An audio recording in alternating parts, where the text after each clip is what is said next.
Assalamu alaikum, fam. Hope you're doing well.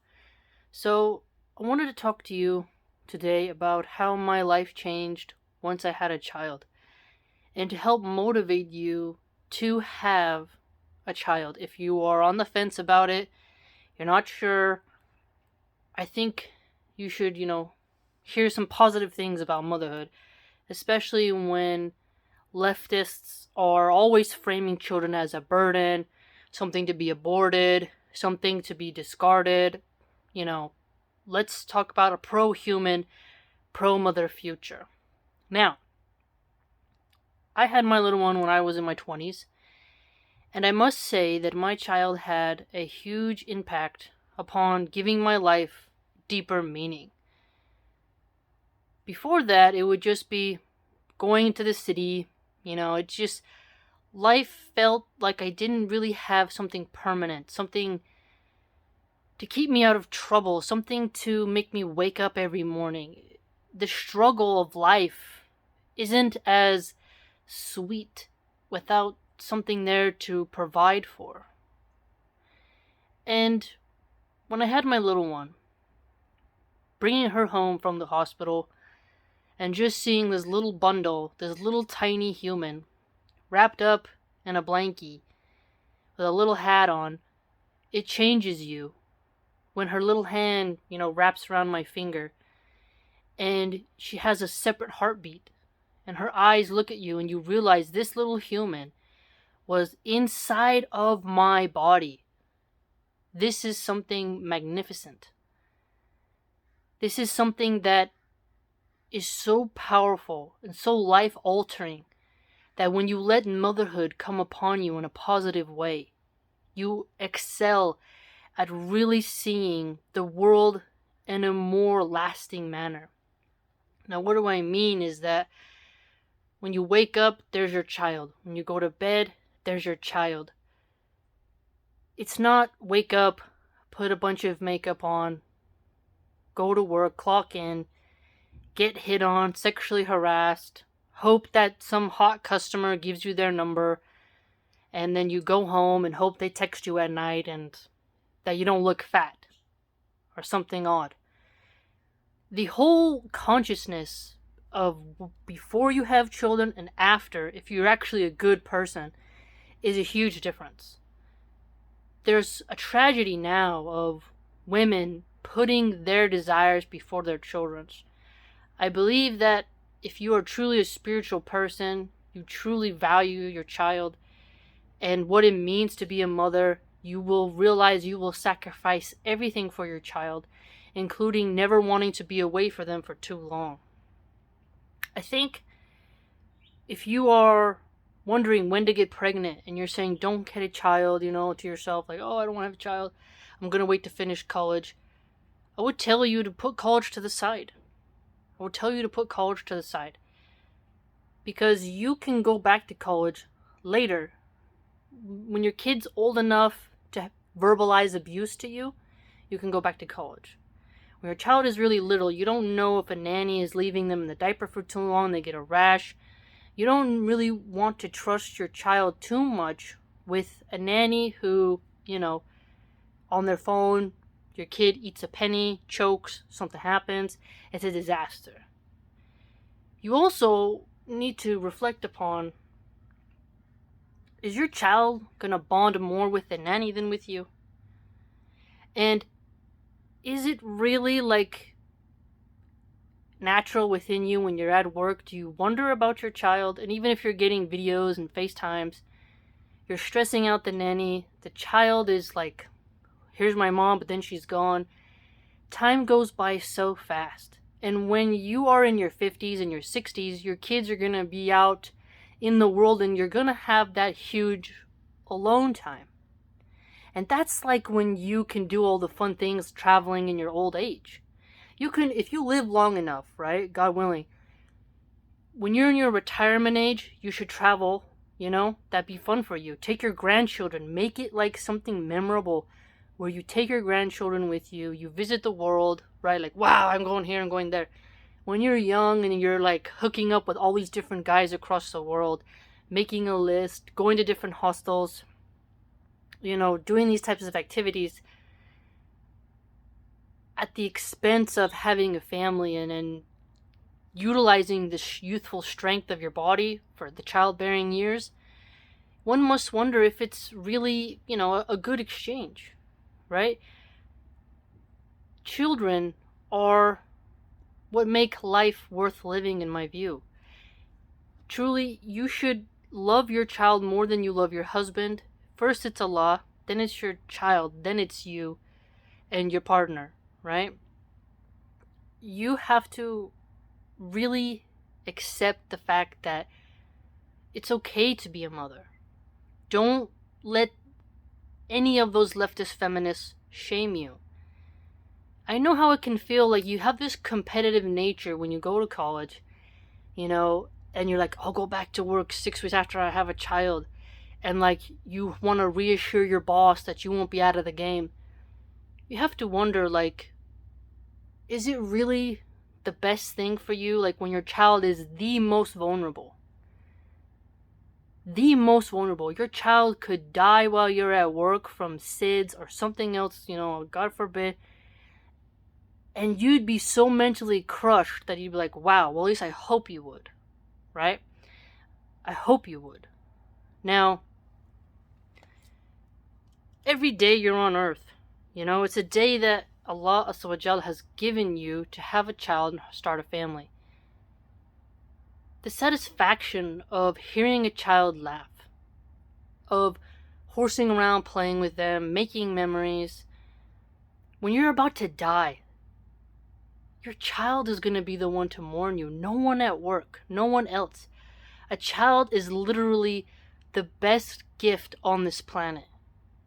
When you're sick in the hospital, your child is going to care. Not your coworkers, not your girlfriends, not your classmates, your professor, most certainly not. You're forgettable to everyone except your child. Even your husband, if you get sick and die, he's going to remarry. He's going to move on. But your child can never replace you. And your child is something that is irreplaceable and something that you must bond to and care for. I'm very happy that I had my daughter young. I'm very happy about that. In the 20s. Because now that I'm in my 30s, it's like you can see the change in your metabolism. You can feel the aches and pains. You're more wise and mellow. Well, not every woman, I understand. But it's harder to recover. Now, I know some women share photoshopped images of porn stars, celebrities who have massive amounts of, plastic surgery, Botox, 17 layers of makeup, a wig, fake eyelashes, Botox lips, contacts in their eyes, fake spray tan, some of them even extensions and wigs, and fake boobs, and then they hang up these women as like, look how hot she is at this age, when it's a total fake image, right? There's actually memes where people have stripped all that stuff off and then just showed you what the real person looks like without that, and then you're just like, whoa, it's completely different. And one must remember, are you going to have the budget to constantly, get your body sliced up by a plastic surgeon? Are you going to have the time, money, and resources to constantly do that so that you can stay in the game? Take, for example, hear me out. Whitney Cummings is a comedian. She's had massive amounts of plastic surgery, and she flirts with Lex Friedman constantly, right? She's too old for him, I'd say, in my view. And she's rich, a literal millionaire, has no kids, isn't married. She's jumped from bed to bed to bed to bed, chased career. And she's flirting with a young guy, and she has the cougar vibe. But you know that in the end, she's pushing it, right? She's pushing it. And it just feels weird when you see certain young men go for that age. And he's not necessarily going for it, but it's a little bit odd because if she got pregnant, that's when the body is going to change. She could have major complications during childbirth. The older you get, the harder it is on your body. And, all the prescription drugs she has to take after a surgery and stuff like that. This does a lot to your body, to your reproductive system, your nervous system, your digestive system, and your overall mental health. Some of them get very addicted to pain pills and Vicodin and Percocet because they're always on some type of medication to endure whatever procedure cosmetically that they got done. And it changes the way in which they view the world and behave. Just like if you meet someone who was addicted to crack for 7 years, they have a different kind of... They're sober, but there's a little difference there because they have some tweaks that stay in their body because they have been permanently damaged to some extent in their body. Just like with old alcoholics, they kind of have some tendencies of the way they act, behave, their anger issues that remain there, right? So I'd argue if you're curious, about what is life like and how will it be, it will be challenging, no doubt, but it will also be great. It will also be the best thing for you. The best thing, because as these lockdowns have shown, the universities, they could care less about you. They want you to put things in your body against your will, and if you don't, oh well, bye. Pay us our money. Who cares? You're no one. Your student number, blah, blah, blah, blah. Whatever. You don't matter. And even your own bosses are like, we own your body.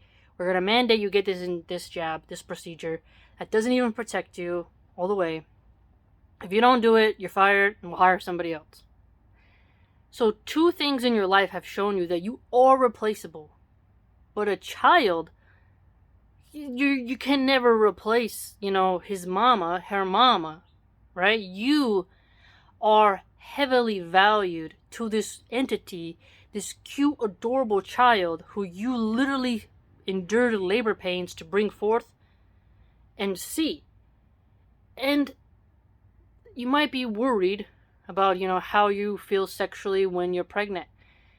I would say it's nice for you to take a break, to enjoy the process of changing into a woman, changing into this just fortified woman who's been given a gift by Allah, Azza wa Jal, to bring forth a soul.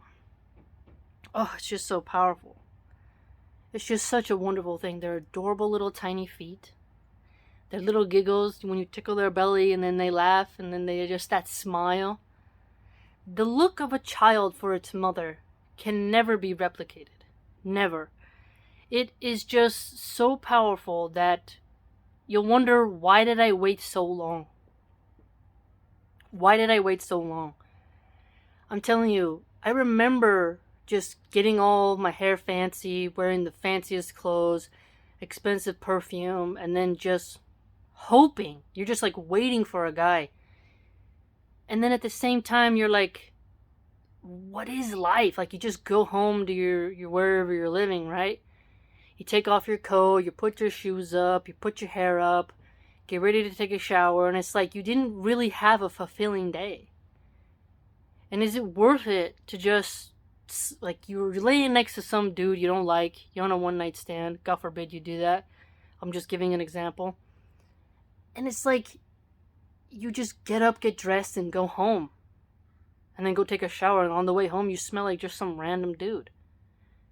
Why go through all of that, pretending that it's glorious and that it's worth it, as the days go by, when you could settle down, have a family, stay home, and enjoy having this sort of nurturing energy come out of you? It's good to step into motherhood. It's good to step into letting fashion and all the narcissism and the cattiness and the lust and the perversions away. To just focus on helping protect and maintain these adorable little beings who are going to inherit the earth after you die. Think about who's really going to cry at your funeral. It's going to be your children. Who's going to really care that you're sick? It's your children. how many times have women said, like, oh, I went broke and all the girls who I thought were my friend weren't there, or oh, my friend slept with my ex-boyfriend. Like, all the betrayal that girls do to each other is proof that your girlfriends that you go party with are literally nothing, right? Change your life and really think about how your life would benefit from having children. You don't have to be a millionaire. So many people in Hollywood, they're rich, they have no kids, one kid, and their rooms are so polluted with drug use that you wonder, should they have kids? Are they gonna, like, wow, like, geez, like, so polluted rooms. Poor children might come forward with birth defects, because they've used so much drugs that you're like, wow, geez.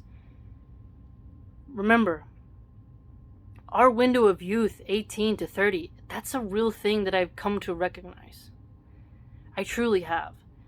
And I feel like now that I'm older, you don't care as much about men. In terms of, I always want to look hot for them. Now when I see women who are constantly focused on men and they're past the age of 25, I really start to wonder, like, are they real? Like, are they real? Are they happy, these people? I don't know. I don't know if I think they're very happy. See, Instagram gives you this really fake sense of purpose. At least it depends on who you follow. Where it's just like, show your breasts, show your thighs, and even those images are photoshopped, and hope you can get a guy. I feel like if you have a good man and you're ready to get married, you want to be with him, have children. If you're already like together, let's say you are not a Muslim, and you're living with this person, you've been with them for 2 years, I'd say go ahead and have children. You need to start a family. I'd say if you're 32, 33, and you still haven't had children yet, I'm telling you, imagine when you're 35, you're gonna be so much more tired chasing after the children. It's really a lot of work. And I'm telling you, I really have seen the truth, even though it's bitter, that at year 35, you can't compete with these 22-year-olds, 23-year-olds. And no amount of plastic surgery is really going to work in the end, because men can tell that you have some sort of weird fish face that's been altered like over and over and over. And sure, they may sleep with you, but does that mean they're going to come home to you every night sober, willing to work 2 or 3 jobs to supply you with, good rice, good flour, bags of beans, gasoline in the car? Like, men will work for you if they feel a sense of bond with you. And a good man, I feel like he really does truly want to have children. Indeed, I know there's a lot of liberal atheists in San Francisco where both couples, they work, they're very corporatist, they don't have children, then they just go out and eat fancy steaks, and that's their life, and both of them are gonna die with no children and no one to visit their grave, and the university will replace them after they retire, and barely any of their students will remember them, and that's it for them. But you don't have to be that way. And again, I'll say this is the future of more people being put into old folks' homes should make you pause and think about, is it safe for you to not have any children to take care of you and to be put into one of those facilities where they're constantly showing undercover footage of nurses, low-quality nurses, male and female caregivers, who beat the helpless people? And think about if you have dementia, right? You get dementia, your brain is gone, and you're in a facility at the mercy of strangers because you waited and didn't have any children, right? This is something tragic. It's truly something tragic. You should consider having a child. It's a blessing. Every day has a sense of purpose. The laughs, the giggles, the joy, everything. And I'm telling you, if you had a near-death experience, if you have a child, it's so much more different. You worry at your death of your child. But if you're at a near-death experience and you don't have anyone, it's like you are replaceable. Your aunts, it's not the same bond. Your uncles, cousins, it's just not the same bond. You love them, care for them, but a mother and a son and a daughter, this is like, there's something so powerful about it because you were literally connected by an umbilical cord. You were connected by a literal organ. And their belly button is like a sign that like that's where the placenta was connected. They heard your heartbeat and your voice as they developed, as their brain formed, as their heartbeat pumped blood to their cells, their tissues to form, as their fingers developed, as their spine elongated, everything. They heard your voice.